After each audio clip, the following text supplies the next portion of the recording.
काश आज उनका रवैया भी पाकिस्तान के लिए इतना ही मुस्बत होता जितना आज दीगर जमातों का था। कितना आज हुस्न और इत्तफाक में उजाला होता अगर आज उनके रवैये में जरा सा पाकिस्तान के अपने सियासी मफादात और अपनी तंग नजरी से बालातर होकर अगर वो फहम फरासत का सबूत देते और पाकिस्तान को ग्रे लिस्ट से निकालने के लिए अगर अपना हिस्सा मिला देते तो कोई ज्यादा नुकसान उनका नहीं होना था, पाकिस्तान का फायदा जरूर होना था। कायदे हिज़्ब इख्तिलाफ ने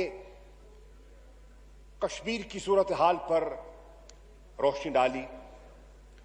उनकी बहुत से ख्यालात से मैं मुत्तफिक हूं, क्योंकि यह ऐसा मसला है जिस पर कोई दो आरा नहीं है।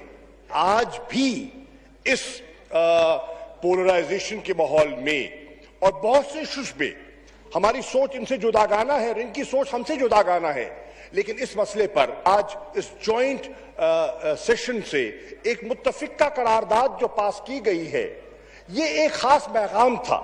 ये पैगाम उनके लिए था जिसकी तरफ कायदे हिज़्ब इख्तिलाफ इशारा फरमा रहे थे। वो कश्मीरी जो आज जुल्म की चक्की में पिस रहे हैं, वो आज तवक्को करते हैं कि पाकिस्तान की पार्लिमान और पाकिस्तानी कौम आज उनके इस कर्ब और दर्द की कैफियत में उनके साथ खड़ी होगी।